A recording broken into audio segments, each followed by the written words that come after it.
what is the topic and how you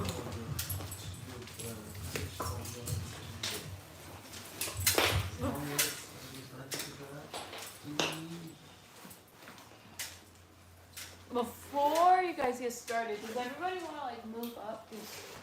Because like people will be coming in and so. Promise we don't. Maybe he might. Might give you confidence. Yeah.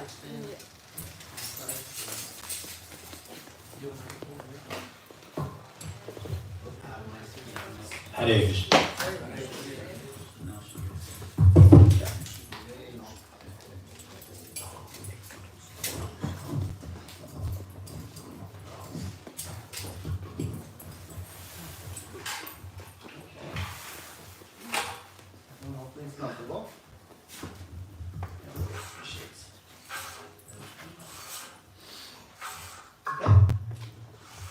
Welcome everyone to this month's Festival of Inspiration, being hosted by myself, Krishna Prema, and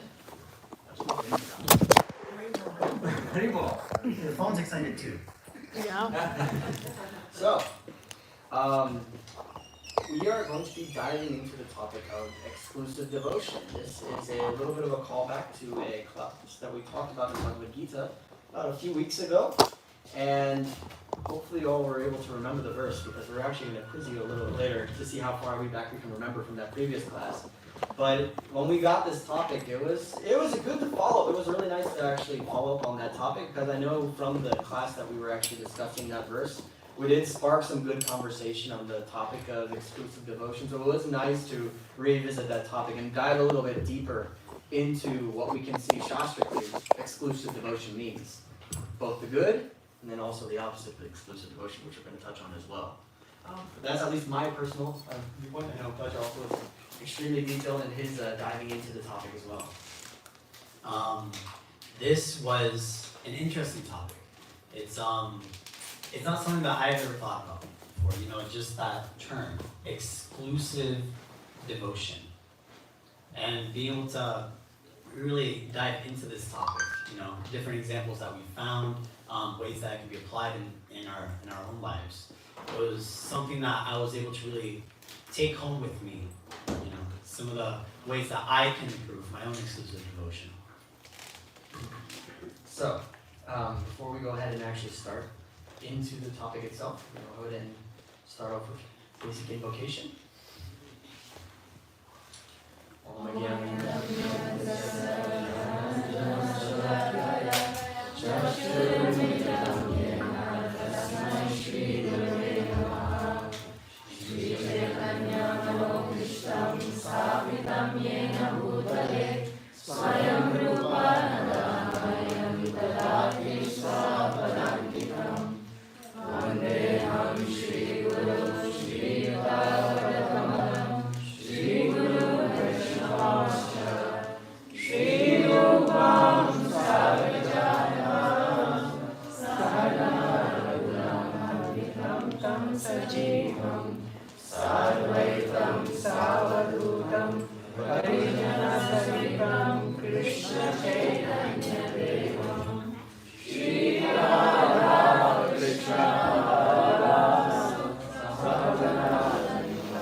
Krishna Krishna Hare Hare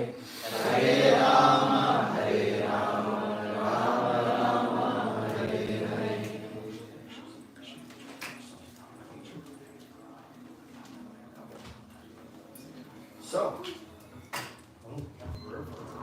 reverb. That's nice. So, let's actually go ahead and start off with a little bit of a recap. And we're going to start off with,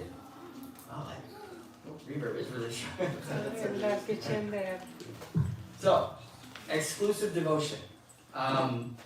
If you all recall a few weeks ago, we actually dived into this topic briefly with a certain verse from Bhagavad Gita. So I'll go ahead and recite just the Sanskrit, and we'll see if you can't remember what the translation was, or at least maybe what chapter or what verse particularly it is. So, Anaschintayomam yejana prayusate tesham vidyayuktanam yogashrimanam. Anyone know the translation in English? Oh. Anyone else know the translation in English? Okay, Prema, please. To those who meditate on my transcendental form with exclusive devotion, to them I carry about the lap and Krishna Bhaja. Does anyone know what chapter that's from? 9, and then text number? 22, very good. So Bhagavad Gita 9:22, but those who always worship me with exclusive devotion, meditating on my transcendental form, to them I carry what they lack, and I preserve what they have. So we're now going to dive in on 2 words in that verse, exclusive devotion, and find out why Srila Prabhupada specifically translated the Sanskrit in English with that definition. So, first we have to define exclusive. Does anyone want to take a stab at what exclusive might mean? Uninterrupted. Uninterrupted, that's good. Any other ideas? Like it's a special one and only. Like it's a special club, you know, it's an exclusive club, they say. Exclusive. You can't enter. Focus, good. Another way, if you want to think about numbers, One what? only. 100, good. And then when you're talking about bhakti, 108. 108. So in terms of what we're going to be looking at, exclusive is going to mean only Krishna, no one else. Otherwise, it wouldn't be exclusive. So we are going to divide this talk into multiple points, and then we're going to end with a more in-depth discussion on what everyone else's perspectives are on the topic. So we're going to start off with understanding exclusive devotion, the entire meaning behind it. What are the symptoms and the mentality of someone who has this quality of exclusive devotion? Then we're going to look at obstacles, which is going to be really fun. It's kind of digging in the weeds a little bit. We're going to talk about how to practice devotion with exclusivity, and then in the discussion, we're going to be talking really about the benefits of practicing exclusive devotion. So, let's talk about practicing it in the first place and understanding what exclusive devotion is. Anyone who practices bhakti should by default be practicing exclusive devotion, because what is bhakti? It's not just kirtan, it's not just puja, it's doing every single action that you do is a service towards Krishna. And it doesn't even matter the quality or the timbre of this service itself. So, for example, if you think about even, let's say, breathing or taking care of your body, that itself is a service as well, because ultimately in Bhagavad Gita, Krishna says our body is only a carrier for the soul. So I want you to put your mind yourself like that of a traveler. You just landed at the airport, now you're going to the rental car agency and also the travel agent, who they're right next to each other. And you as the soul, you want to try out this next brand new body. So you're going to get a nice fast sports car. Now Krishna is the attendant. And he's a very good attendant. So he's going to give you what you want. He's going to give you that really classy sports car. But then when you come back, he's like, once you come back, make sure you return it to me in good condition. And then I'll talk to you about this really nice travel deal I have. It's one-way ticket to Goloka Vrindavan. It's an exclusive deal. But as the renter of the vehicle, or in this case, the renter of the body, it's still our duty to serve Krishna by protecting this body, which we can use to serve him. So you have to make sure that you're a good renter. Otherwise, you'll end up with a much more unfortunate car if you try to rent from the airport again. And this also applies in Seva at the temple. So it doesn't matter if you're leading kirtan, if you're doing arti to the deities, if you're cooking in the back, or after the program. Also, there's the opulent service of sweeping the temple floor. All of those services in the eyes of the Lord are exactly the same. In the Bhagavad Gita, Krishna will go on to explain in chapter 9, text 26, If one offers me with love and devotion a leaf, a flower, fruit, or water, I will accept it. It doesn't matter what quality or the quantity, it matters the quality, the meaning behind it, the exclusivity of that devotion behind that offering. And then you can start to slowly delve into what your mindset should be when you're offering your seva to Krishna. And luckily, we have a perfect example of Mahaprabhu, who is also very fortunate enough to grace us here at ISKCON Orlando Bhakti House. Mahaprabhu has left us many different examples and specific teachings to follow to become exclusively devoted to Krishna. So in the Shastakam, when Mahaprabhu recites Trinadi, Sunichena Zaroti, Sahishnana, Manina, Manadena, Kirtanaya Sadahari, one should chant the holy name of the Lord in a humble state of mind. Thinking oneself lower than the straw on the street, one should be more tolerant than a tree, devoid of all sense of false prestige, and should be ready to offer respect to others. In such a state of mind, one can chant the holy name of the Lord constantly. So constantly means non-stop. Non-stop means 100%. 100% means exclusive. So that's part of the mentality, and Mahaprabhu embodied that mentality of exclusive devotion. And then also when you think about respect to others, harken back to the Bhagavad Gita, when the wise sage can view all living entities with equal vision, no matter where your position is. Because ultimately you're looking at Krishna in the heart of everyone, and how can I serve Krishna no matter where he may reside. Or we were just, fortunately, some of us were at Rath Yatra yesterday in Gasparilla with thousands upon thousands of people everywhere. Part of the last line of each of the stanzas in the Jagannathastakam. Jagannatha Swami Nayana Patagami Nayana Patagami Bhavatume. May Sri Jagannath always be the object of my vision. Not when it's just Rath Yatra, not when I'm going to the temple. Always, 100% of the time, 24 hours, 365 days a year. Can anyone claim that Jagannath is always part of their vision? There's a cheap way. So I wear my contacts right now, but I know you can like put stuff on your lenses or even like on your glasses. You could probably like put Jagannath like on your glasses or on your contacts, so that way you're forcing yourself to have him in your vision 100% of the time. I don't know if the optometrist would be willing to do that to my glasses or my contacts, but also we can harken back once again to the Shastakam. I know no one but Krishna as my Lord, and he shall remain so even if he handles me roughly by his embrace, or leaves me brokenhearted by not being present before me. He's completely free to do anything and everything, for he is always my worshipful Lord unconditionally. So if you think about like when people are together in a relationship, is that relationship hearts and rainbows 100% of the time? There's always some difficulties because it's the material world. Anything in the material world is only a reflection of what it is in the spiritual world. But when you're talking about a transcendental quality, when you're trying to relate with Krishna, yeah, I don't care if you maybe break my arms. If my brother was giving me a really tough hug, I'd probably be mad at him if he squeezed and broke my arms. But if it's Krishna, then it's okay. And you don't even have to look 500 years ago for examples. You can look in more modern history. So, at the front of every single Rath Yatra car, you have a picture of Jagannath Prabhu. He is an embodiment of what exclusive devotion looks like. He was literally Prabhupada's, I would probably call it like a pocket knife. Any single service that he was asked to do, he'd do it, no matter what. And he would do it with high quality as well, not just something rushed. Building the Rath Yatra carts. In fact, my Guru Maharaj, he said it was his Shakti, his devotion was so potent. He just came to the temple to visit, and the first person he was greeted by was Jayananda Prabhu. And as soon as he arrived to the temple, he was immediately engaged in creating the cart for Lord Jagannath for the San Francisco Rath Yatra. And from there, my Guru Maharaj said, I was sold. And I devoted myself fully to the temple and joined. So that is the potency. It's infectious. It's the kind of disease you want to catch, is exclusive devotion. You also have even more recent examples. Sripada Indra Prabhu, when he developed the 24-hour Kirtan Mandali in Vrindavan, he spent years here in the United States, leaving Alexandria, then going to New York, cultivating that Shakti to develop that exclusive devotion. And then once it was ready to burst, he went to the Dham and he established the 24-hour Kirtan. And not only established it, he saw it continue onwards and onwards until his passing in 2010, making sure that it went non-stop for the pleasure of Sri Radha Shyamasundar, Sri Krishna Balaram, and Sri Gaura Nitai. So these are all wonderful things that we can always aspire to. But there are always some obstacles. Oh no.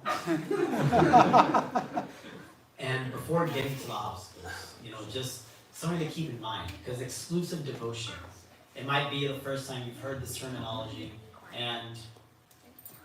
but the thing is that we have experience with this already, especially the moment you're born, the moment you come out the womb, the first thing that you say, well, besides is somewhere along the lines of like, give me food, give me water, give me a hug, serve me. Because the moment we come out, we crave it. Even now, that's the whole reason that we're in this material world.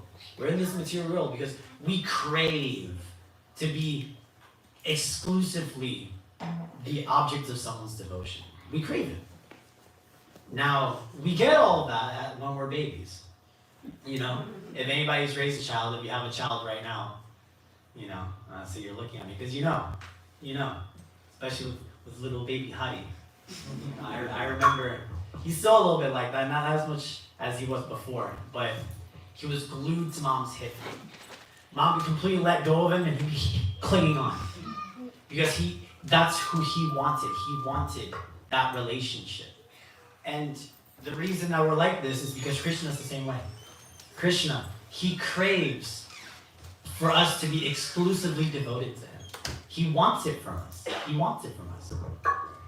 So we were given the opportunity already as babies. Now it's time for us to put that mindset aside. We're going to be going to the mindset later on.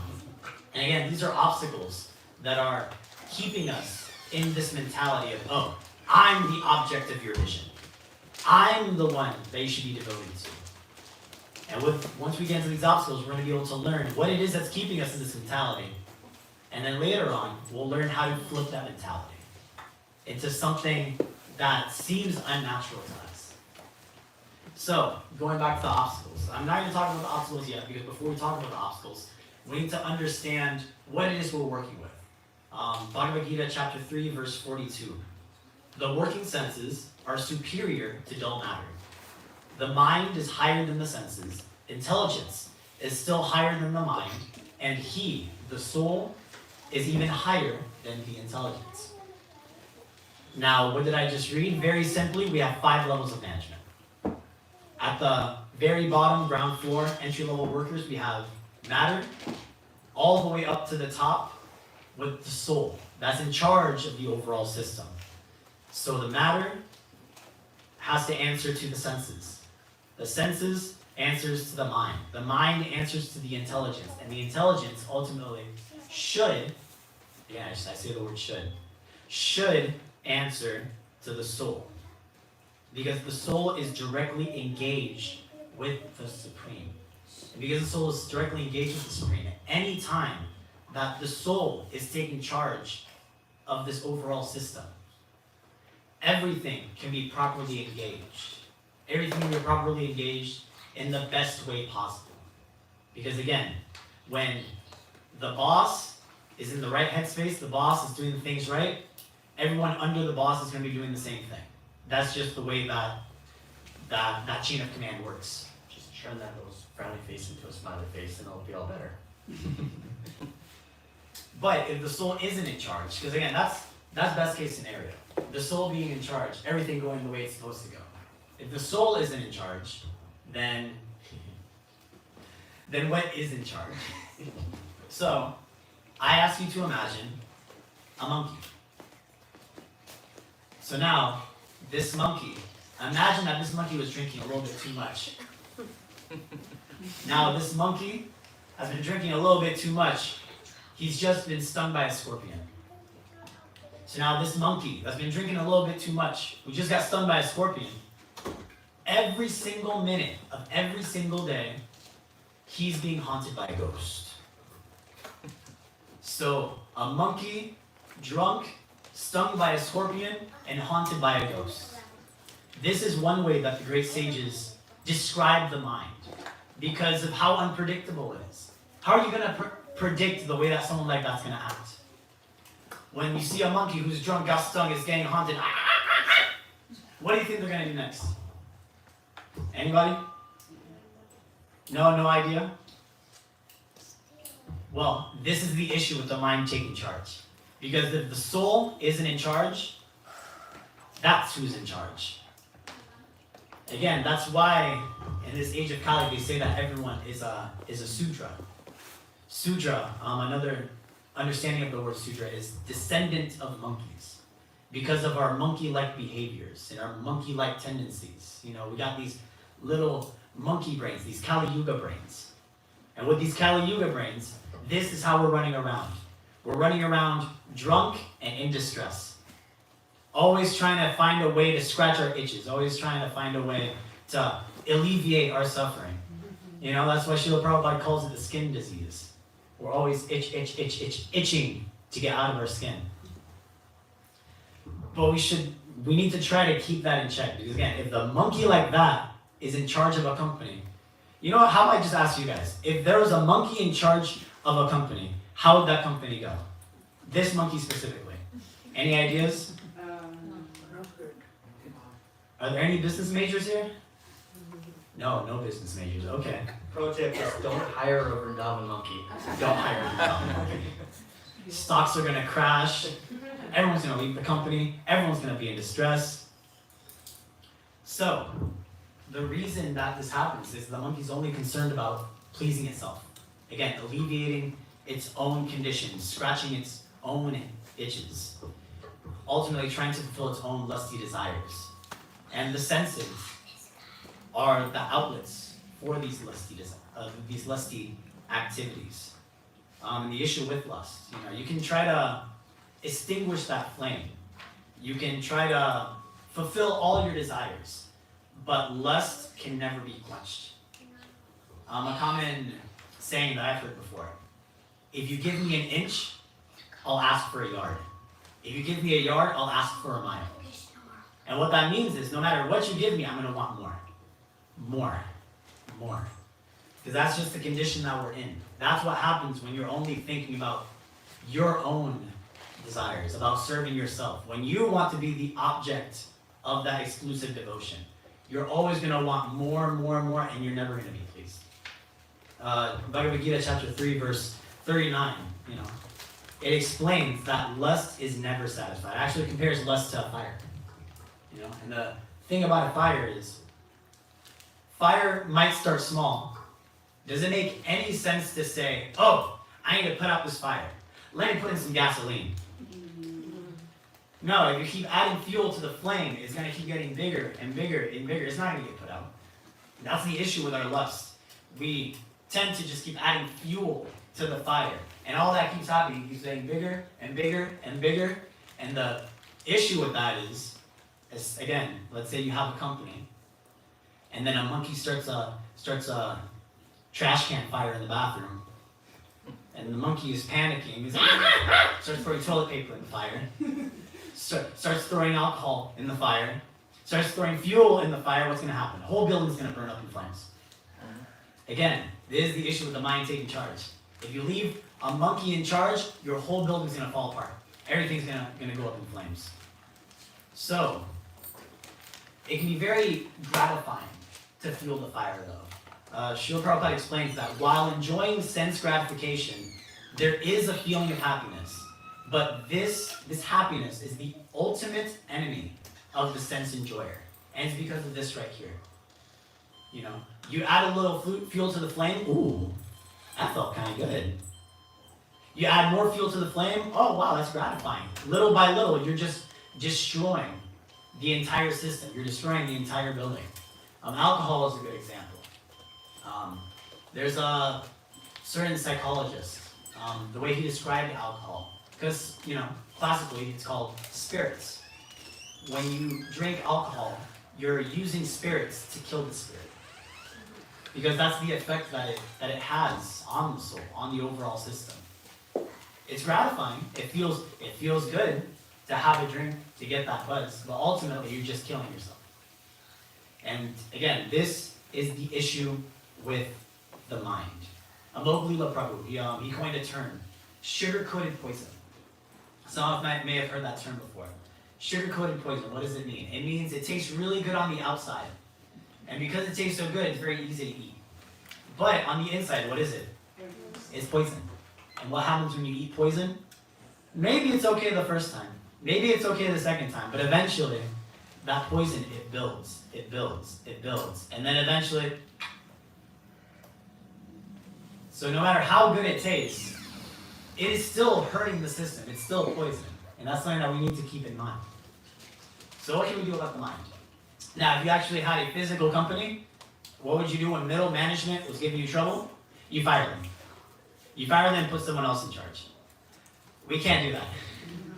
You can't look at your mind and say, oh, you're fired, get out of here. You're stuck with the monkey. You're stuck with the monkey. The monkey's always on your shoulders, clawing at you, trying to whisper stuff into you. Hey, why don't you skip speech today? Yeah, your friends are going to the movies. Let's go to the movies. Movies is fun. Yeah. Yeah. But what we can do, and Srila Prabhupada explains this in the same text, 342, is that you can strengthen the mind. You can use your intelligence to strengthen the mind.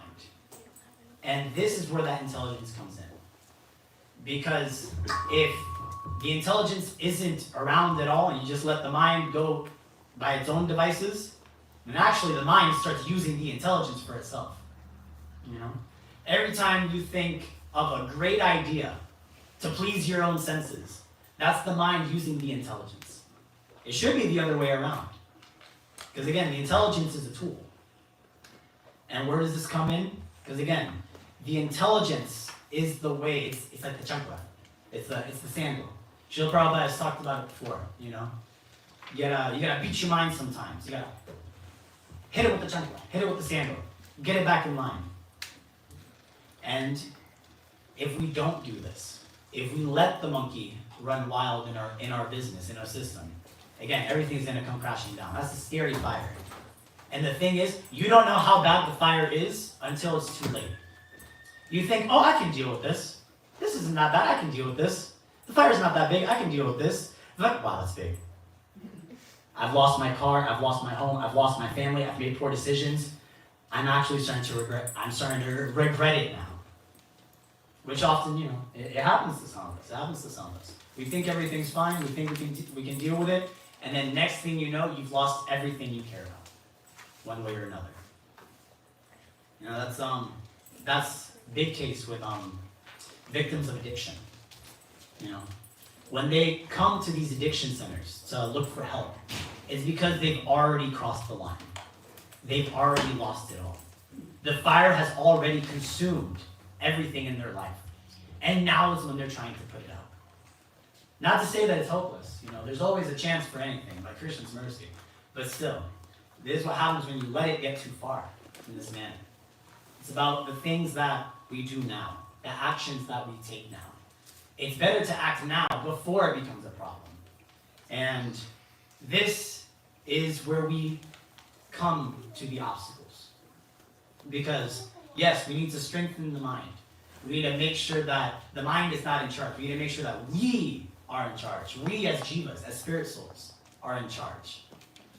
And what's going to help us is by recognizing the obstacles that stand in our way. So we have Nectar of Instruction, text 2. This text, it details 6 fundamental obstacles to our devotional life. And not even just our devotional life, because these are fundamental obstacles that keep us from succeeding in our life altogether. One's devotional service is spoiled when he becomes too entangled in the following 6 activities: eating more than necessary or collecting more funds than required, over-endeavoring for mundane things that are very difficult to obtain, talking unnecessarily about mundane subject matters, practicing the scriptural rules and regulations only for the sake of following them and not for the sake of spiritual advancement, or rejecting the rules and regulations of the scriptures and working independently and whimsically, associating with worldly-minded persons who are not interested in Krishna consciousness, and 6, being greedy for mundane achievements. Now we're going to revisit these 6 obstacles because I want to dive into the purport before we do that. In the purport, Srila Prabhupada details 3 potencies of Krishna. Again, this is all to help us understand what it is we're working with, what the circumstances are that we're working under. And these 3 energies very simply put, are the internal potency, the external potency, and the marginal potency of Krishna. Now the external we're all familiar with, we're in it right now. This material world is the external potency of Krishna. This is the illusion. The internal world, Krishna's internal potency, that is the spiritual world. The internal world, the internal potency of Krishna is a place of pure love. While the external world, the world that we're in right now, this world is a place of pure lust. So while here we have lust in the external, and with Krishna in his internal potency, we have love. Now comes to the third one, the marginal energy. And the marginal energy, what makes up the marginal energy, are the Jiva Atmas, the atomic living entity. You, me, the trees outside, the bugs running around on the ground, all the living entities make up the marginal energy of Sri Krishna. So we have internal, external, and marginal. And what is the significance of this? The significance is very simple. The marginal energy lies in the middle. And because it lies in between these two worlds, this is where choice comes in. Our position as jivas, our position as part of Krishna's marginal energy is a position of choice. We have the choice of either delving into the external energy of Krishna, delving into that lust, delving into that illusion. Or we can lean into Krishna's internal potency, Krishna's inner world, that part of Krishna that's closest to him in the most intimate way possible, a place of pure love. And again, us as Krishna's marginal potency, as the marginal energies, we can choose. This is part of where free will comes from. It comes from our choice of being with Krishna or away from Krishna, with the internal or with the external. And with this, what is it that we're actually choosing between? Yes, we're choosing between internal and external. In the purport of this verse in Nectar of Instruction, Srila Prabhupada uses the words broad-minded and cripple-minded. Broad-minded, very simply, he actually says it in the very first text, the human form of life is meant for higher thinking and simple living. Higher thinking, simple living. This is what it means to be broad-minded. And the opposite, cripple-minded, is engaging in our own sense satisfaction. Every time we satisfy our senses, every time we cave in when we pass by the donut shop, when we eat all of those do-nots, every time we partake, we're crippling ourselves, crippling our mind, crippling our body, but crippling our mind. And in this way, that's why Srila Prabhupada uses those two terms, cripple-minded and broad-minded. Activities that are external, that cripple the mind, that cripple the body, versus activities that are internal, activities that broaden our living condition, that help us stay broad-minded. You know, so people have heard of narrow-minded people. And when you think of someone that's narrow-minded, what's the first thing that comes to mind? Someone. First thing that comes to mind when you think of someone that's narrow-minded. Cannot change. Cannot change. That's one. Anyone else? Not Cannot ready. change. Not ready to accept the other's point of view. Not ready to accept. Anyone else have anything else? Anything out of thought? Not adaptable. Not adaptable, conservative, How about stubborn? stubborn. See, and I like that one the most because all of us here have trouble changing, but we want to change. That's why we're here. We're not ready to change because if it was that easy, then all of us would be in Goloka. But we want to change. But stubborn, being firm that I don't want to change. I'm perfect the way I am. Serve me. This is a crippling mindset. That is being cripple-minded. And to be broad-minded is to widen that horizon, to be accepting. When you think of Srila Prabhupada, this should be easier. What are some words you would use to describe Srila Prabhupada? I need everyone to share something. compassionate. What else? Kind. Kind, pure, Great. grave, Passionate. passionate, Transcendental. transcendental, passionate for Krishna. Anyone else? Anyone else? More terms? Dependent on Krishna. Depending on, I'll give some words. Accepting. Everyone that came to Srila Prabhupada, he didn't turn them away. Revolutionary. Revolutionary. He came to America, started a revolution. Exclusive. Exclusive. Broad-minded. Broad-minded. Thank you, Prabhupada. I guess, oh, I see a hand. Determined. Determined, yeah. You see all these adjectives for someone who's broad-minded. Srila Prabhupada, a true broad-minded individual, a true soldier of Krishna. General of Krishna. So, we're trying to make this choice. We can either be external or we can be internal. We can be cripple-minded or we can be broad-minded, like Srila Prabhupada. Another terminology that Srila Prabhupada used is too much.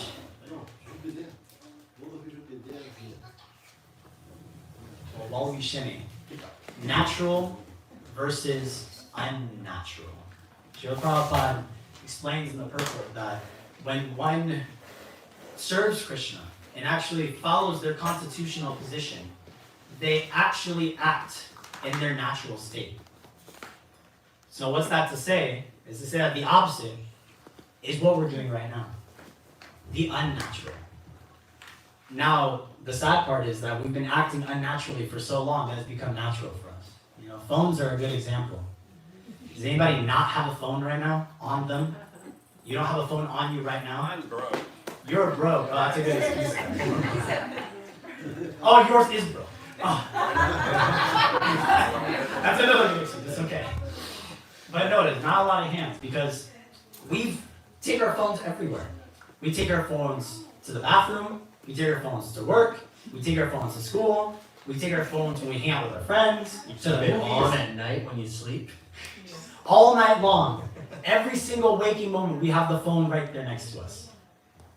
And that's unnatural. That's an unnatural thing if you really think about it. When did phones get developed? Not that long ago. They don't have phones like that nearly anywhere else in the world. But here, it's just a natural part of us. It's like having a third limb. But, although that feels natural to us, there are other things that feel unnatural to us. You know, wearing tilak.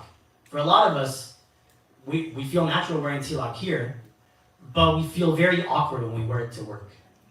Or having our japa bags with us when we go out. Or if we're chanting and people are able to see us, you know. Some of us, this feels very unnatural. Even just talking about Krishna can feel unnatural. But why? You know, Srila Prabhupada, Krishna was very natural for him. You know, it was like having a phone with him. Srila Prabhupada took Krishna everywhere.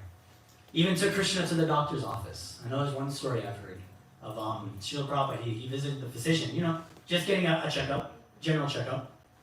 And I know sometimes you have kids, doctor has to tell your kids, hey, put your toys down. I need to check your breathing, or put your phone down. I need to check your vitals. You know, this doctor had to tell Srila Prabhupada, hey, put Krishna down. Stop chanting so I can check your breathing.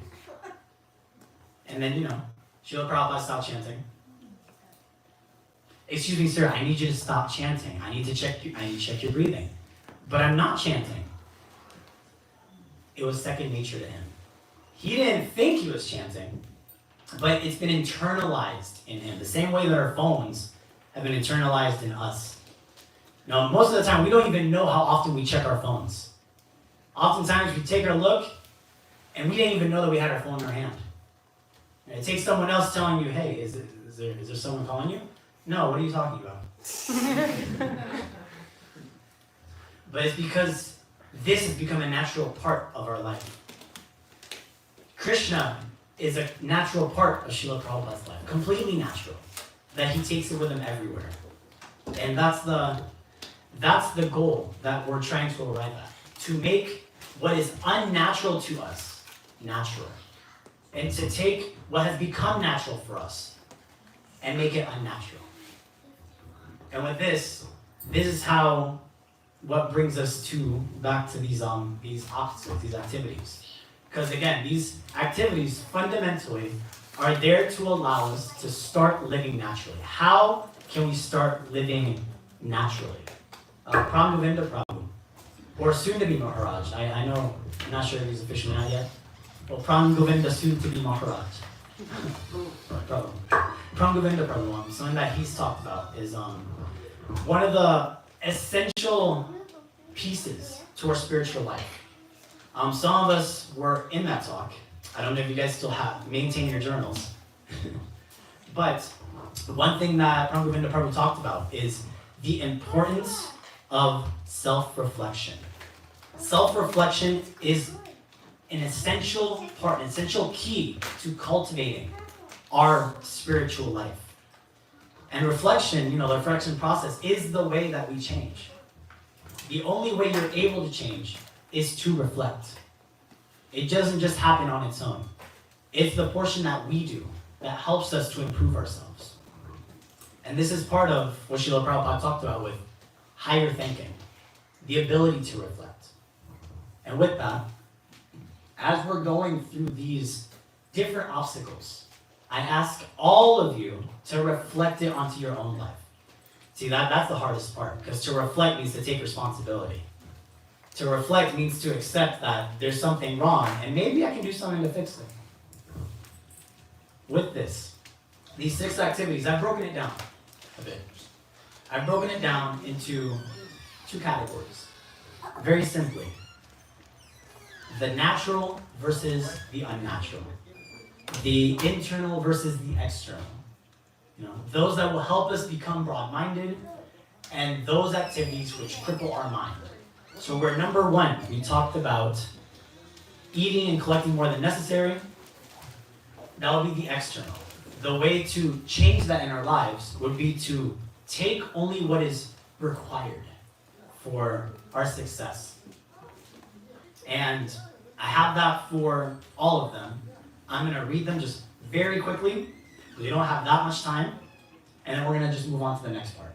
So again, first one, eating more than necessary, collecting more than necessary versus taking what's required.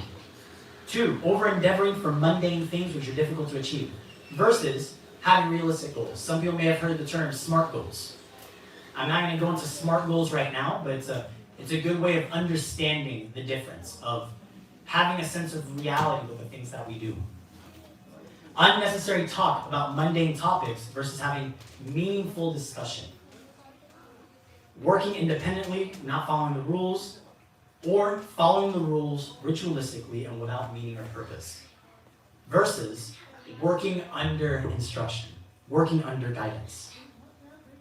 Having worldly-minded association, only worried about how they can improve their own betterment, their own system, their own senses, versus Krishna-conscious association, where the focus shifts from them to something higher.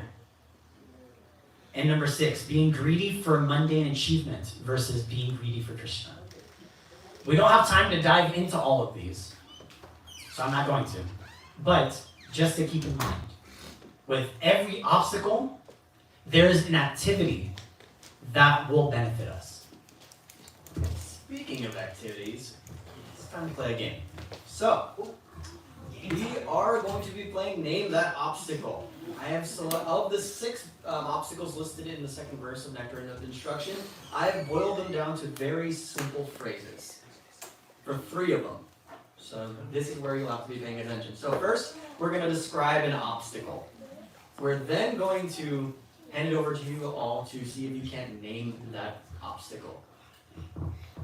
And then also to make things fun, we're going to split the room in half.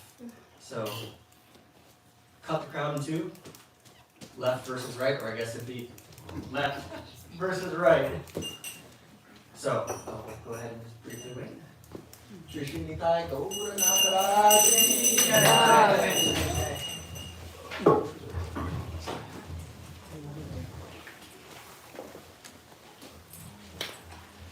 All right, so if you think you have the answer, just make sure you raise your hand nice and high. So, first obstacle. Oh, Prabhu, I would, but I think I have something going on that day. Maybe if you could ask me the next week. Oh, you know what? Would you look at that? Would you look at the Okay, this is left versus right. First hand up. So, okay. Go, girl. Time. Point 1. So there you go. Keep track. Hand up, just like in school. The teacher's not going to call on you if you just shout it out. Hand up. That's how you get the good marks. Next, also to keep in mind when we're talking about time, how we use our time, who we're associating with. But ultimately, you have to think about when you're talking about time, who are you actually talking about? Krishna? Krishna, because in the Bhagavad Gita, Krishna literally says, "Time I am." So it's how you're not only utilizing your time, it's how you're utilizing Krishna, so that you're either going to be associating with him or ignoring him. Next obstacle in front of you. I guess with that, again, over-endeavoring for mundane things which are difficult to achieve. Because that's often what happens. We're so worked up with, oh, I have a family, oh, I've got work, oh, I'm trying to get this next promotion, oh, I have so many other things that I don't have time for something that's really important. It even gets to a point where you don't even make time for your family sometimes. You know, work becomes your life. And that strains a lot of relationships. It strains relationships. Which is why this is where this obstacle will come into place. That over-endeavoring for those mundane things. As important as your work or your job might be, your family is more important. As important as your work or your, next promotion might be, Krishna is more important. And it's understanding that distinction. Okay, so this side of the room has 1 point. Remember, raise your hand up fast. We're going to call first hand up. So the next obstacle. Oh, I do go to the temple sometimes, but there's a new series that's debuting that weekend on Netflix. But it's okay. I go to the temple on festivals. I give my donation on Janmashtami, so I'm covered. I would come to the temple, but there's my friends are having this puja for Durga Devi and then a Ganpati puja later on. It's I think it's okay. I'll go to the temple on the big festivals. It's okay. Don't worry. Believe in me. It's a tougher one. Distraction? Yeah. Procrastination? Ooh, that can work. Excuses? Excuses. Okay, we're getting closer. Or think of the lack of something.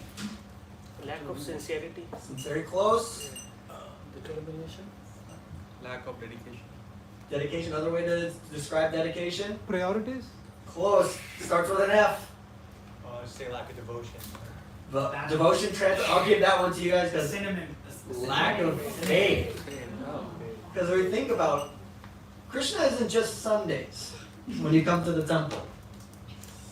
Krishna being exclusively devotion, because remember, what does exclusive mean numerically? 100% or 108%. It's not only on Sundays. It's not only when it's convenient for you. It's not only when it's a festival.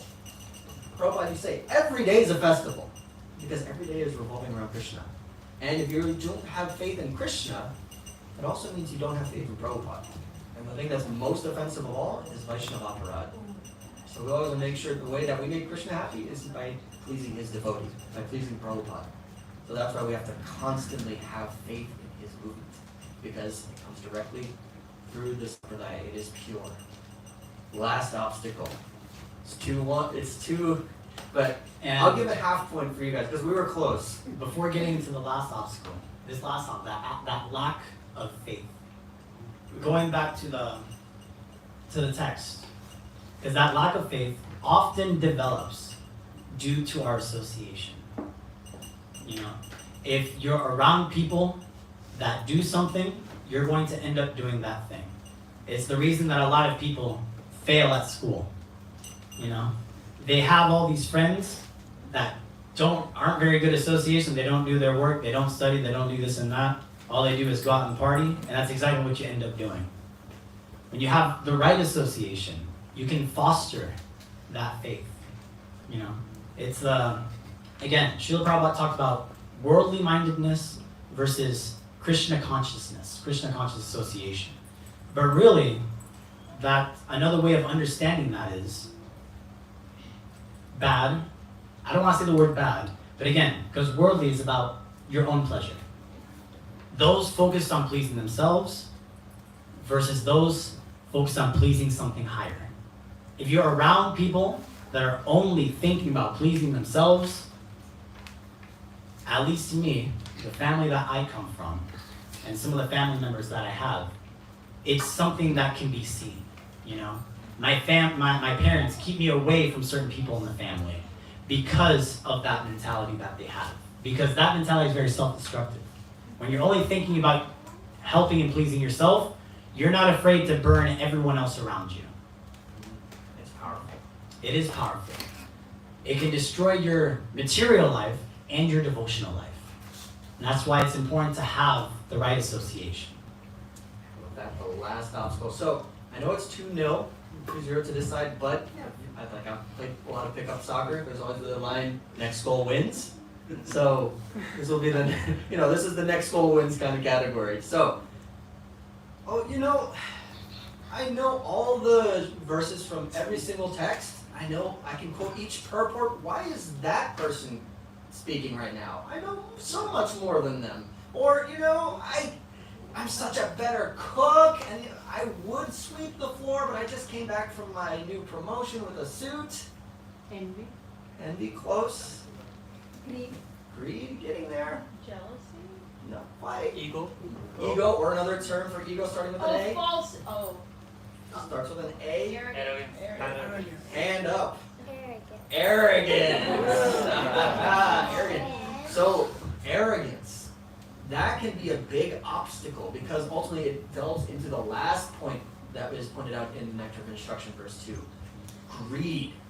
What are we, even it can apply to when we're trying to practice spiritual life, but arrogance can get in the way of developing that exclusive devotion.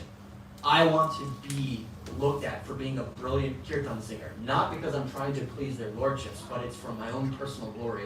I want to receive all that praise for the prasadam I just cooked, not for the fact that I was making it for the lordships.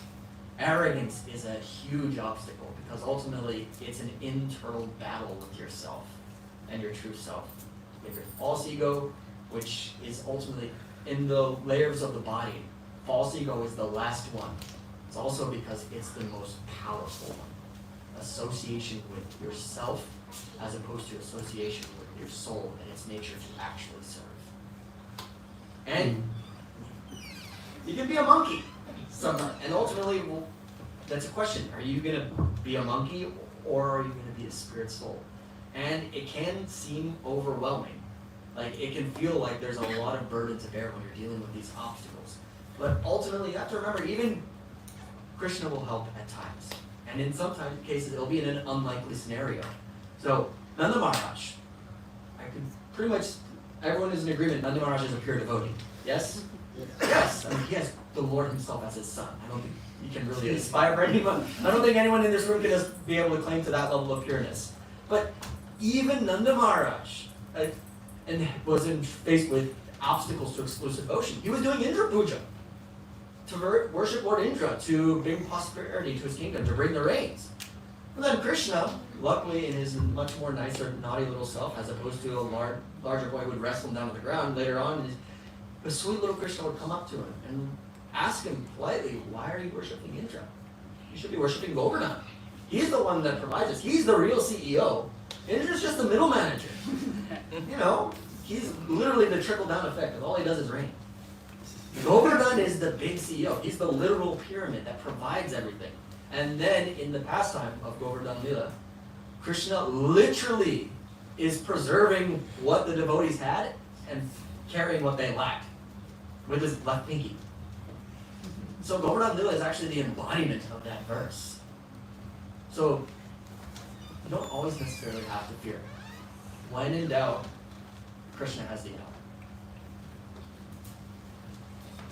And I did want to make a note on that last one, that greed that was described.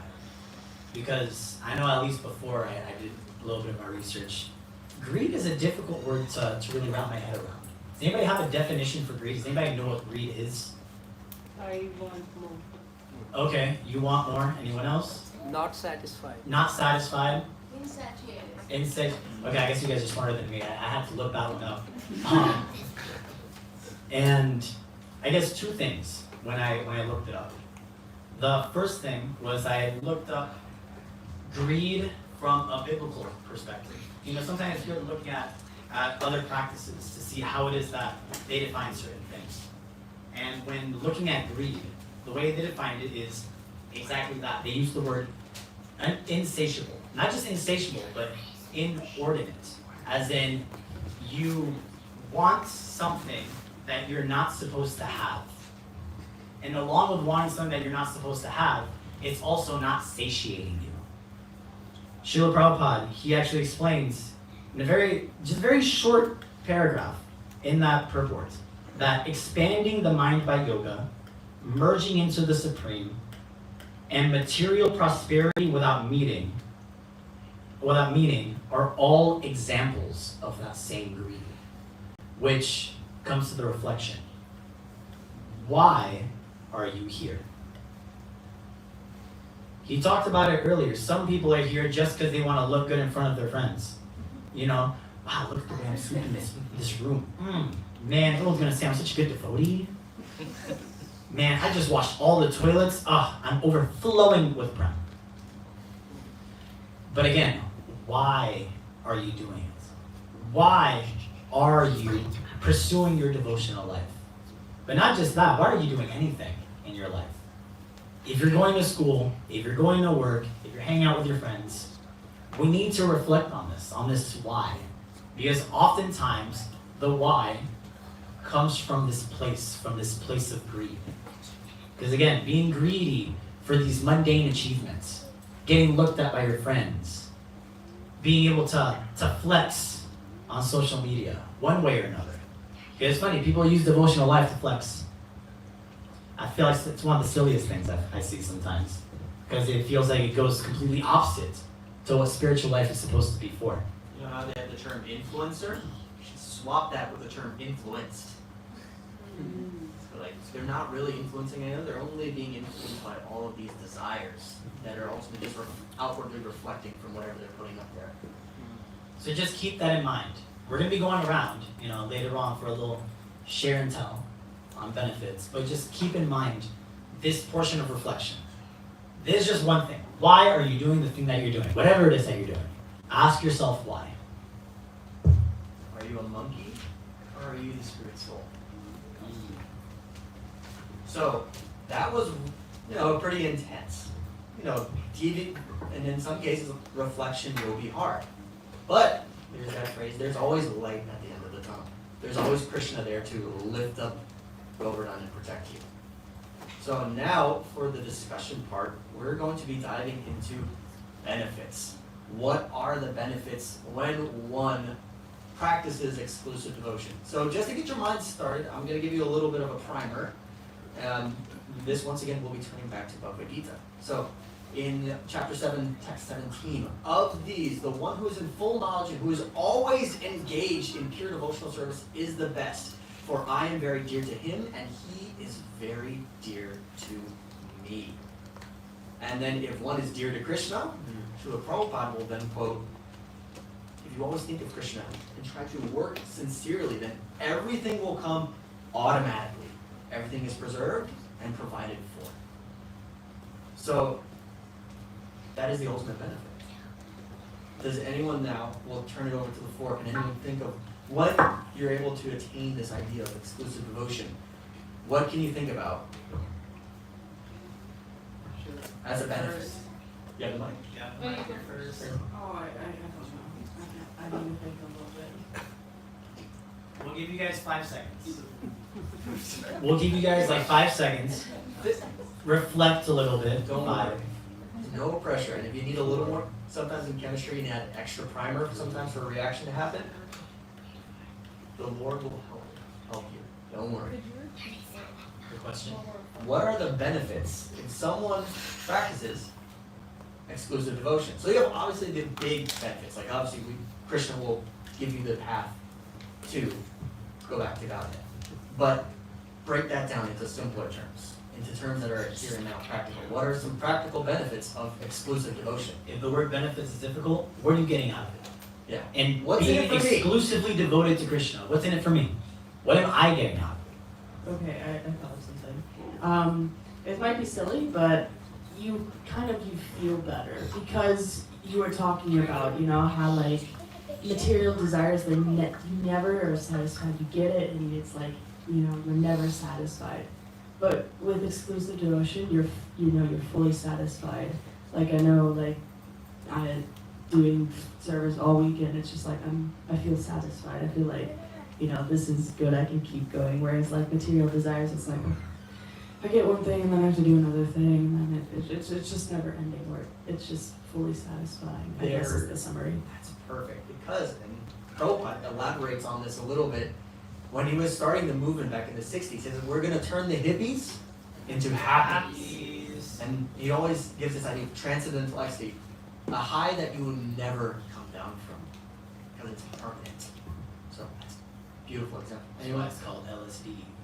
Left side down, good for digestion. That's true.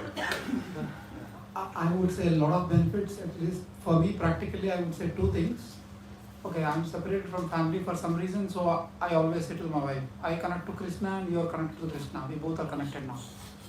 Yeah, that's brilliant. So, Bhaktitirtha Maharaj, in his beautiful Spiritual Warrior series, in one he talks about relationships, specifically devotee relationships, in terms of marriage between the husband and the wife. He talks about the pyramid, and not like the love triangle as you're thinking like in reality TV shows where will he go for her, will she go for him? But in the fact that you have this pyramid where the couple are at the base, both of them are pointed upwards towards the same goal. And then they form that triangle. And if you know like stuff about like architecture, triangles are a very powerful shape in order for sustaining weight, or in this case, supporting each other to go up that pyramid to the ultimate goal. So that is a beautiful example. And the second, practically which I'm benefiting is that when I'm interacting with my relation or a parents who are very close and they listen to me, there are many other topics used to be discussed in the past. Now when we discuss about the Bhagavatam stories and Bhagavad Gita insights, it's really about the meaningful conversations are happening instead of other conversations. Thank you. Yeah, that goes back to nectar of instruction. Again, mundane topics versus meaningful discussion, Krishna conscious topics. And in some cases, it doesn't even have to be Krishna conscious, because you get nothing from talking about sports. You get nothing from talking about the weather. But you can get a lot more about having a discussion about, man, I haven't been to the temple in a while. How can I get back to the temple? How can I kickstart my devotional life? These discussions are important. You feel very blissful, and it's very similar to what Manisha Mataji said. You feel very satisfied. Similarly, you feel a lot of joy and bliss within you. That's what happens. Yeah, and it's sometimes when you're trying to start out with exclusive devotion, it's not always like we talked extensively about obstacles. It's never going to be easy right away. But if you ever think of like an exponential growth curve, at the start of that curve, you're not really seeing a lot of progress. It's rather stagnant, and you get only incremental gains. But gradually, you'll start to notice that once you start to pick up speed, it's going to exponentially grow. It's going to drastically increase once you reach a certain threshold. So it's just a matter of just slowly persevering through those obstacles to eventually break that threshold and then let the floodwaters of bhakti flow through. And that is basically depends on oneself. How determined are you? And what is your conviction? And that's why attaining exclusive devotion, it takes a lot of self-reflection. And it can be a very powerful experience, but it is a necessary experience because ultimately the benefit is limitless. There is one more problem. Please. So, if you become a devotee, you also influence others to become devotees, and then they can also have the same experience. They will also feel blissful and satisfied. Yeah. Call back to Jayananda Prabhu and his effect in the early days of the movement. Anybody else have something like that? Quick. Yes. Hare Krishna Prabhu. So on day-to-day basis, the simple experience and the word which you said before, higher thinking and simple living. Srila Prabhupada said that I think they both go hand in hand, because if we follow the Krishna consciousness, simple living enables that higher thinking by itself, and on day-to-day office studies, whatever we do, we don't have, if we simplify our life, if uncomplicate things, it eventually brings more peace by itself, which gives the platform for higher thinking. I think that's what I have been experiencing from the time we are getting involved in it. And I guess on that note, I know I was talking a while ago, and somebody talked about was the opposite of that. The opposite of higher thinking and simple living. Does anybody remember?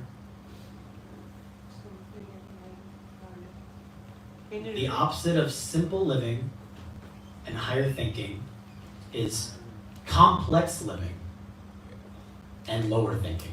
Yeah. And when you think about it, you know, that happens to us a lot. You start making a lot of money. With all that money, what do? We get a Netflix subscription or a Hulu subscription, and then we sit there for hours like this. And then you need to get a lazy boy to do this. And then you realize, oh, now there's a lazy boy with a USB charger and a heating pad, so you're adding more. You gotta get an elevator in your house because you can't go up the stairs anymore. Hire a maid service to clean, so you don't have to clean anymore. Because you have such a big house, how are you gonna clean all that by yourself? That means more money. And we have to work more, get more promotions, and in this way, all of this is just adding complexities to your life.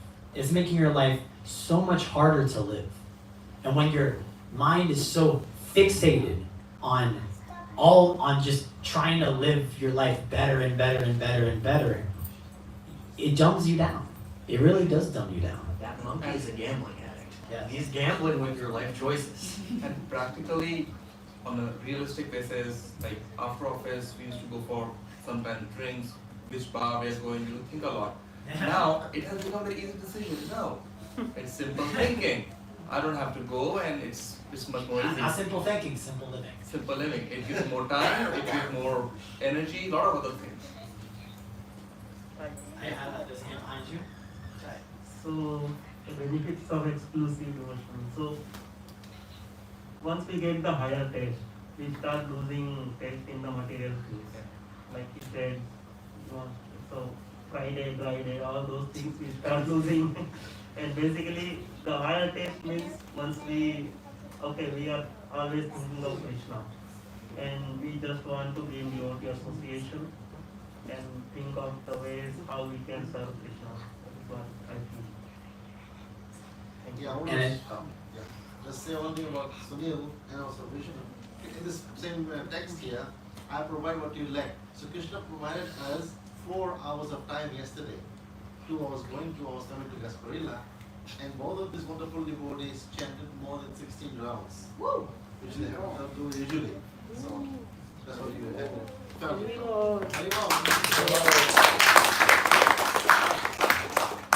So that's the feeling. I'm sure you must be feeling amazing. Plus the 3 hours of Kirtan anyway that I Krishna. So And it must be first time. first time to get that number. Yes. Yeah, for both of them at least. Suresh, you also did it more than 16 rounds. You usually do more than. Right, so that's great. Pushing that threshold. So now these are the devotees to get association from because they're energetic and crazy to get more and more things going on. I was just gonna say that sometimes, I guess it's like a question, but sometimes I feel like simple living is like kind of complex. Like we don't have that. And I don't know how to explain it. Like it's like a struggle that I have, like that I think about all the time because I feel like, oh, I have to work 40 hours. You know, I'm not, like, we don't have time to, like, I mean, we have time to think about Krishna, but the association at work and all that stuff, so, I don't know. Yeah, no, it can be extremely daunting. And at no point did anybody says it is easy. But it's something that always, each person is extremely different. Because we all have our own unique obstacles that are obviously categorized into 6 groupings, but for each one, there's small subcategories and different intricacies. And that ultimately has to depend on what is your personal understanding of yourself and how you deal with obstacles. Because I could tell you, just go forth, chant 16 rounds a day, try to read a chapter of Bhagavatam every single day, we'll take care of everything. But not everybody has that mindset yet. So first it comes to what is my current mindset, and then tying back to SMART goals. What is feasible, and then how can I make incremental changes over time? And sometimes it might take years, it might take decades, but change still will happen over time. So you never have to constrict yourself saying, okay, I know I have these problems, I'm probably not going to get rid of them in a year. But I know at some point down in the future, I will change them, but I'm willing to take that journey. I'm willing to take that steps towards it. For example, my mother also happens to be my god sister. We have the same Guru Maharaj. I got initiated because my Guru Maharaj knew me since I was a kid, and I just, like when I was a teenager, said, here. I went to take shelter, he initiated me. My mother, who's known my Guru Maharaj for decades, since back in Bolivia, it took her 30 years to actually formally take initiation to reach that step, because she had some stuff that she was just not ready to make that commitment to say, yeah, I don't know if I have the mentality to keep consistent service. But she did still keep at it until ultimately she came to that realization. So that's one thing where you just have to understand where you are and accept that I'm going to have to deal with these obstacles. But that's also where there's a quote from Prabhupada, but he says, like, being in this world, but not being of it. Plain face. It's like, I'm sure everyone here has a job. It's kind of necessary to live in the United States to be a hardworking, tax-paying American. You do your duties. You don't like them sometimes. I'm sure no one really wants to pay taxes, but you still do them. So it's a part of your life, but it isn't your actual life. It's just something that you're doing for your daily maintenance. And Bhaja, do you want to add And anything?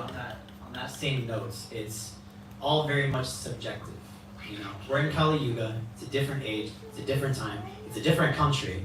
It's a different situation. So simple living specifically means simple living in the context of your life, of your situation. Now, how do you figure that out? That's where we take instruction. That's where having a guru, having someone that you can talk to, someone to mentor you, that's where that comes in handy. Because if we just try to think ourselves, oh, simple living, what does that mean? Okay, I'm going to sell all of my belongings, I'm going to go into the forest, I'm going to live with homeless people. Yeah! It's going to be using cow patties for the fire, for cooking. It's very sattvic. But that's not, especially Krishna, that's not what Krishna asked us to do. In the Bhagavad Gita, Krishna doesn't ask us to renounce everything and go into the forest. Actually, I think it was chapter 5, text 1. I think that was the one. Sri Krishna says that both renunciation of work and work in devotion are good for liberation. But of the two, work in devotional service is superior to renunciation of work. And what does that mean? It means, chapter 5, verse 2 in the Bhagavad Gita. What that means is, if you have all these things, it doesn't mean throw them away. Because who does that all belong to anyways? Krishna. It's not yours in the first place. You're just renting it. Just like you're renting that car. You're just keeping it for a little bit. But what that means is work in devotion. Whatever you have, use it to serve Krishna. Use it to serve God. And again, how do you do that? Find someone to help you understand what that means. Take up a spiritual master, take up a spiritual teacher, so you can start making the right steps. Because if you leave it up to your own devices, again, you don't know who's in charge right now. Is that monkey still there? You don't know who's in charge right now. And if the monkey's in charge, I'm just leave it at that. Just think of like that monkey. Now we want to train it to be a service animal. You don't just do that on your own. You take it to a school where it can be trained to perform those services. Or think about like the phones we talked about. Everyone has their phone now. Think of your phone as the physical manifestation of your mind.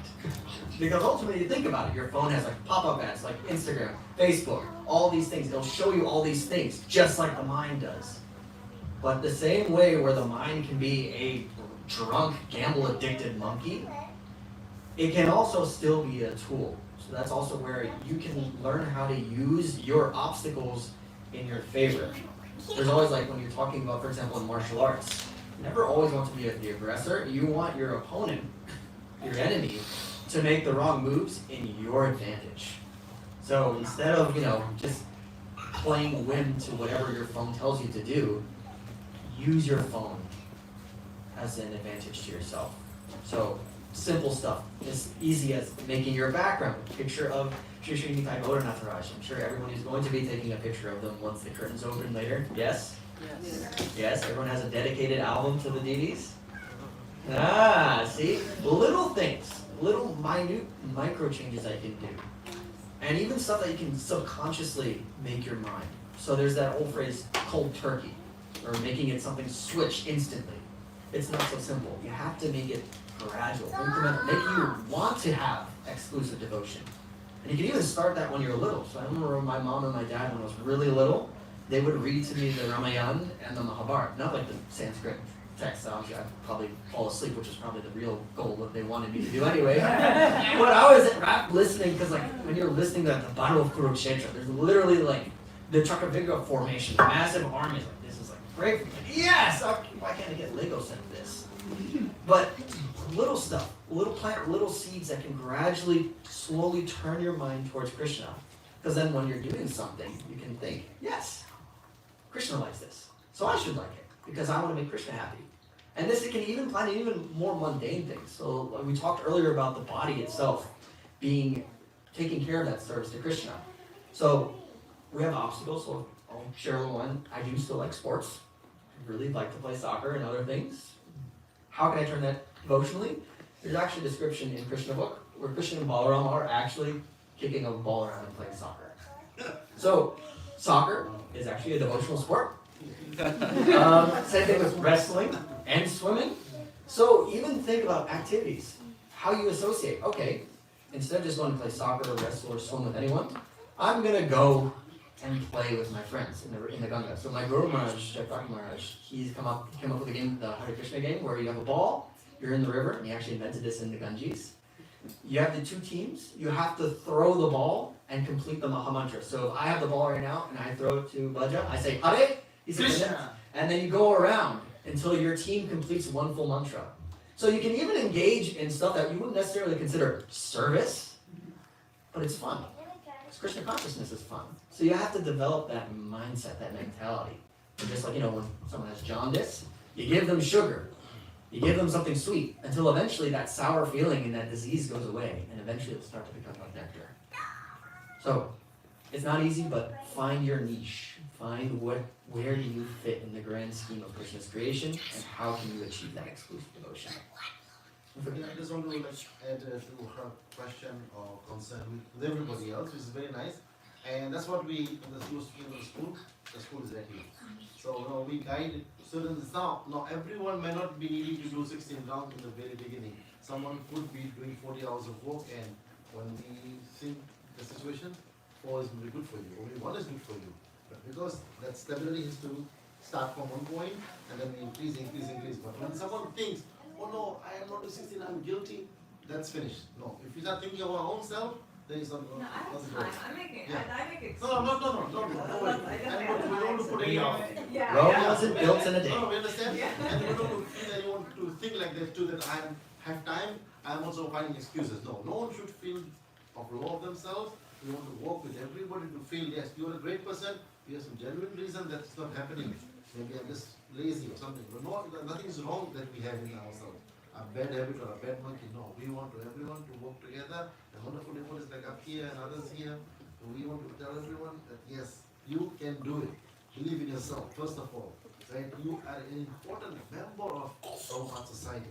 You cannot say no like this. So, but someone has to tell us this. Otherwise, we all will start to feel that, no, I can do much more, but I'm so lazy, I'm so bad, I'm so poor. We don't have time for this talk. Time for talks is upward incline. And this can happen only one step, one day, 2 steps, second day, slowly.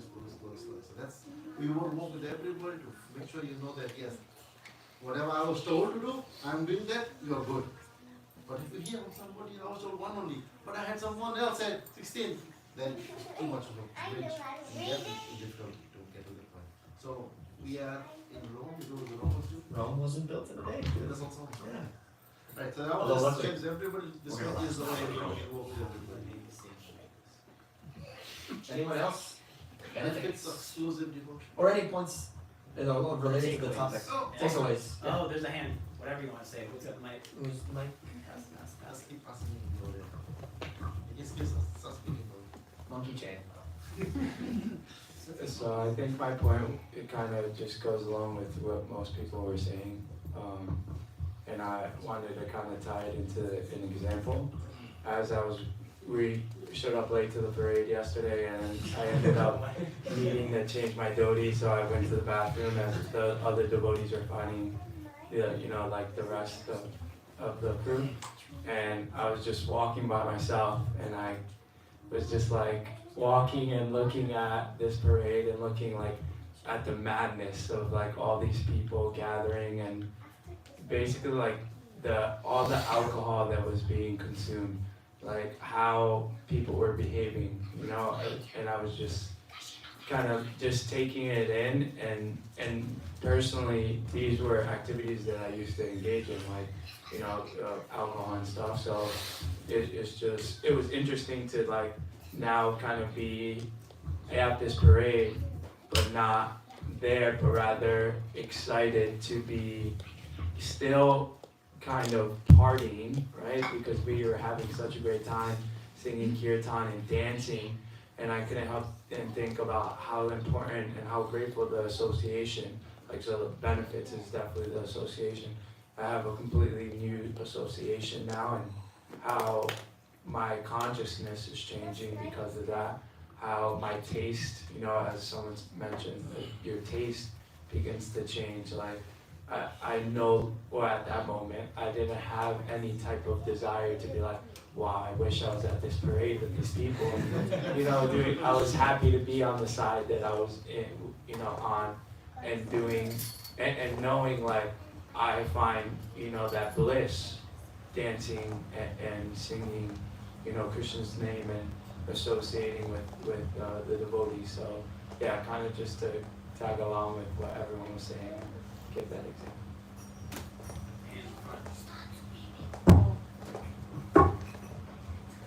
I guess a benefit of exclusive devotion. Sorry, I was trying to mix the words.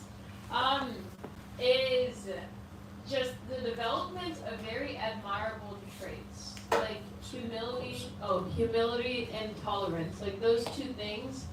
And it's a little like, it might seem like a bit like silly, like, oh, humility, tolerance, like, but you just like, especially like reading the Chaitanya Charitamrita, doing those readings and reading the Srimad Bhagavatam, there's just a lot that all of the devotees go through, and just a lot that like, and also just seeing like we were reading about just like the just all the different devotees within like Nityananda Prabhu's branch as well as Sri Chaitanya Mahaprabhu's branch, and you just see all these just like just these very just amazing qualities, and it's like whenever you develop that exclusive devotion, you can develop those qualities. Yeah, and if you think about it, I'll refer to our readings of Chaitanya's pastimes every, now we switch today, but every Thursday. I was going to say, but yeah. You think about why Mahaprabhu incarnated 500 years ago. He is the avatar of compassion. And same with Nityananda Prabhu. And other, you guys, it'd be great. How do you get delivered sometimes? Well, you have to wait for different avatars to come and slay you to give you mukti. But in 500 years ago, now in the Kali Yuga, as we're entering into Gaura Yuga, Krishna's weapon is compassion through the holy name. And he's understanding, especially coming from Nityananda Prabhu, who is Guru, our ultimate teacher. Extremely compassionate and patient. So sometimes when let's say you're learning something new, let's say you want to learn a brand new language, no one is going to expect you to know how to fluently speak in 2 weeks, whatever Babel or Duolingo may say. It takes time.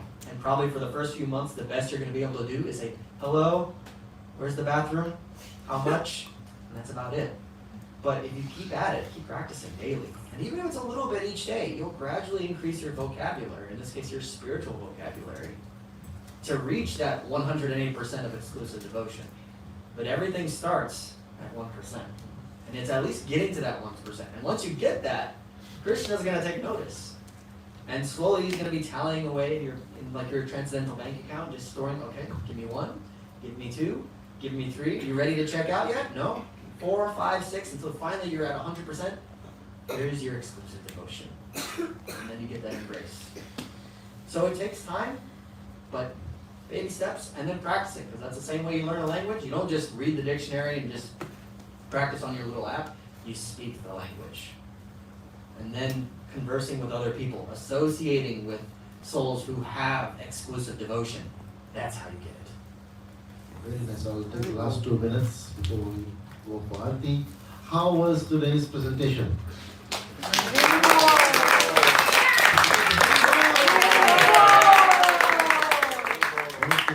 it was an amazing presentation, and what I like personally, there was lots of and wonderful thing. We started with the Mahaprabhu from Mayapur, and we ended up with the Mahaprabhu from Orlando. Non-different. Non-different. That's nice. That's the exclusivity. Mahaprabhu is still the same. So we can perform different services. Also, Prabhu, both of you did an amazing job in terms of sharing, going back and forth with each other, like kind of we were talking to each other in the panel walk as recommended. And also the slides had more pictures, and we were being driven or given the ride through the words rather than just the words on the TV. So the 4 things that you offer to Krishna, the pictures were there, and we mentioned those. So it helps us reminded of the shloka, those of us new, right? What is one word would you give to this presentation? Nikhil, one word. Mesmerizing. Mesmerizing. Very nice. Asta, one word. Exclusive. Exclusive. One word. Engaging. Engaging. Amazing. Suresh, one word. Once again required. Once again required. Okay, that's good. That's for me to figure out. Manishma? Effective. Effective. That's a good one. Amazing. Oscar? Inviting. What's your name? What's your name once again? Yes. Not that, informative. Informative. Very nice. Sir, you be the first I one. was gonna go with that, informative as well. Yeah. And thank you for being with us. Thank you for having me. Mataji, one word to describe today's presentation. Strongly described. No. Krishna, she's also a good sister. Yes, she's also in the We have a big family. Yeah, we have a very big family. Diva Mataji. Engaging, right. So one of the obstacles that I like to, I was talking to Krishna Prema yesterday, is with us mostly as devotees, is prasadam. Which means we don't eat prasadam some of the times. We just eat anything that we can get from the store or somewhere else. We say our quick prayers or photo the picture. We have to start, devotees, if you want to get exclusive Krishna, we have to start eating prasadam, follow Kadashi, everything. Only things that offered to Krishna, if you have your small picture at your altar at your home, or deities, whatever you have, make an offering at your home as much as you can. Now, we all live in this Hamara Pyara Yug Kalyug, a very difficult yug to live in, difficulty, but try to work on this. This is one of the steps we can start removing or working on now, is offering things to Krishna. It's not because of your own eating, it's for making sure Krishna had a wonderful meal. So that we can think of Gaura Hari, our child, or anybody gets good meal, good healthy meal, we have to make sure Krishna gets the best meal. And the remnants of it when we take, that's the prasadam we want to get. So sometimes, we live in this crazy world. It happens that we have to eat some quick snacks here and there. Figure out a way. Maybe make a schedule of 7 days, make that 1 day. Increase to 2nd day. Then increase to 3rd day, like this. But increase it to 7 days eventually. So that's what the whole game plan of providing this exclusiveness to Krishna. And guess what? If you give this exclusive to Krishna, what will Krishna do? Hug you. Well, hug you, but make us his exclusive devotees. He will know who my devotees are. Right now, who is the exclusive devotee in this room? Srila Prabhupada. Srila Prabhupada ki. Jai. Hari Hari.